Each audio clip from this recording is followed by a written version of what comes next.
Monique já tá junto com a gente. Tudo bem, minha amiga? Bem-vinda! Tudo bem, obrigada. Com saudade de eu você também, já. uma delícia estar aqui. Virou moda falar de narcisismo?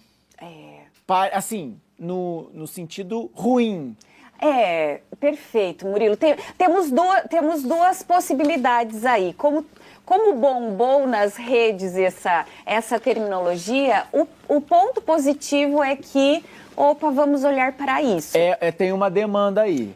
Até que a gente estava falando aqui, podia ter colocado a música da Maiara e Maraíza, né? Que tem uma música que chama Narcisista e, assim, milhões e milhões e milhões de visualizações, né? Isso, então, assim, traz luz para um debate importante. Qual que é a parte ruim?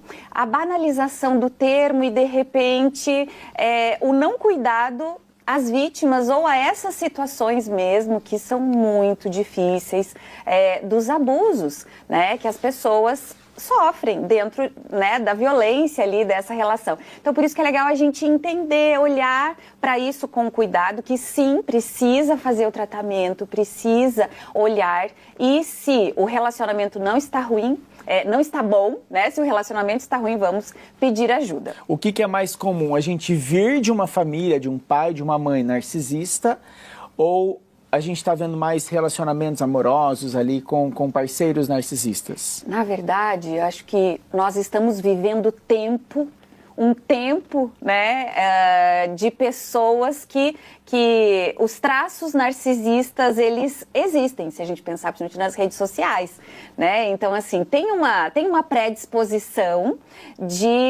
para o egoísmo, para a falta de empatia, tem um pouco disso. Quem posta muita selfie é narcisista?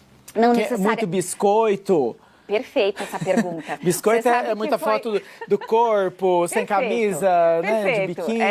Eu estou fazendo uma especialização em transtorno de personalidade narcisista e a professora trouxe essa resposta e falou, e tem pesquisas que mostram que não necessariamente. Às vezes porque uma pessoa que é vaidosa, ou às vezes a pessoa ela é só mais egoísta, não necessariamente ela causa dano a outra pessoa. A questão do narcisismo é que traz prejuízo para as relações, e isso é muito ruim. E é difícil de identificar? Pode ser confuso. Então, Murilo, uma coisa bem legal para a gente conversar será que essa pessoa é narcisista? De repente a pergunta esse relacionamento está me fazendo bem? Sabe? Mais até do que o diagnóstico é a gente parar e sentir aquilo que o nosso corpo está mostrando. Essa pessoa eu preciso ficar pisando em ovos, essa pessoa é difícil, eu estava bem no início do relacionamento, hoje eu estou cada vez mais quieta, mais murcha, me sentindo mal, autoestima lá no dedão do pé, sabe? Então, assim, se olhe, se perceba, esse relacionamento, e qual relacionamento que você bem trouxe aqui no início do papo? Família, trabalho, relacionamento amoroso, amigos, vizinhos, como observar isso? Principalmente a relação de respeito, né? O respeito ao limite do outro, aquela pessoa que te coloca para baixo, aquela pessoa que vai minando, que te deixa confuso. Isso a gente precisa olhar. Muitas vezes a gente tem dificuldade, para algumas pessoas, de falar mal, assim, não fala do meu pai, não fala da minha mãe. Sim. E às vezes nessa conversa aqui, você aí de casa pode ter se identificado assim, eu acho que minha mãe era assim, eu acho que meu pai era assim. Muitas vezes pode começar em casa mesmo. Sim, dentro das famílias, nas relações. Quais são os comportamentos? A pessoa, ela precisa sempre, digamos, se nutrir do outro. São os famosos vampiros emocionais. Então, tudo que você faz não é tão bom, o que ela faz é melhor. E sempre vai usar recursos dessa pessoa. Então, às vezes, tem, né, por exemplo, o narcisista oculto ou encoberto se faz de vítima. E aí, então, assim, é dia do aniversário, é o dia do Natal, é uma data comemorativa, uma data importante para aquela pessoa. Ela dá um jeito de protagonizar. Sabe o protagonista que tira do outro para o foco sempre ser dele? E aí, claro, tem vários níveis, por isso pedir ajuda ao profissional da saúde mental para poder, de fato, identificar, fazer o diagnóstico e fazer o tratamento. né? Traços narcisistas é possível da gente trabalhar na clínica. O transtorno, geralmente as pessoas elas não vêm até consultório, porque elas acham que está tudo bem. Quem sofre é quem convive. Não é a pessoa narcisista. Às vezes ela nem sabe que ela é. Ela nem sabe que é. Eu lembro, eu tenho uma amiga, ela tinha uma namorada, na verdade, e aí tinha esse perfil. A namorada dela era mais barra pesada, assim. Na formatura, por exemplo. Isso. Nossa, fez um barraco na formatura da namorada, né? Da minha amiga. E, tipo, o foco era ela, pra ela, né, celebrar e tal. Foi um fuzuê, estragou aquele dia, e tudo era por causa dela. Porque você não me viu, porque você não me chamou para tirar foto, você não fez tal coisa. Meu Deus, foi difícil, né? Agora você falou, me lembrei disso. Falei, exatamente, esse é um exemplo. Perfeito. Porque a pessoa, ela precisa muito de atenção, ela precisa muito, sabe aquela coisa, falem bem ou falem mal, mas falem de mim. Eu tenho a impressão que é uma autoestima um pouco abalada, muito baixa. Mas ela talvez desfoca a autoestima para outra pessoa, porque ela vai querer judiar da autoestima da outra pessoa, né? A projeção, isso, porque aí é como se fosse assim, na confusão não se volta, né, para olhar para aquele vazio, para as dores, para as dificuldades. Então é sempre uma pessoa que tem uma triangulação nas relações, né? Então sempre vai colocar um contra o outro, porque aí, enquanto os outros estão ali distraídos, não olham, na verdade, para as dificuldades, para a autoestima rebaixada e para a insegurança. A pessoa com transtorno de personalidade narcisista é uma pessoa extremamente insegura, muito frágil, que passou por muitas dificuldades, mas imatura emocionalmente. Então, ficou lá por volta dos 6, 7 anos de idade. Configura relacionamento tóxico, Monique? Sim. Sim. Então é sério, assim, pode evoluir para questões muito mais graves, digamos. Muito grave. Por isso a questão que eu sempre digo para os meus, né, para os meus pacientes, para as pessoas, o mais importante não é a gente se preocupar tanto com quem está fazendo mal, mas nos proteger, nos cuidar, olhar para as nossas relações, né, e buscar ajuda para viver com saúde, com alegria, com leveza. Quando eu chego lá, ai, Monique, estou passando por isso e tal, que eu estou convivendo com alguém narcisista. Sim. Numa questão de relacionamento, você vai olhar, você vai falar para a pessoa, né? Enfim, claro que cada caso é um caso, né? Mas eu preciso me afastar de quem é narcisista ou existe uma esperança para esse narcisista mudar? Nós somos seres expectantes e a gente sempre tem esperança. O problema é que a pessoa com o transtorno, ela vai sempre ter características, ela não vai mudar. Por quê? Porque nós mudamos quando a gente sente que a gente tem um problema. Então, eu tenho uma dificuldade, então eu preciso melhorar. Mas se eu acho que eu não tenho uma dificuldade, eu não vou melhorar. Não tem por que buscar ajuda.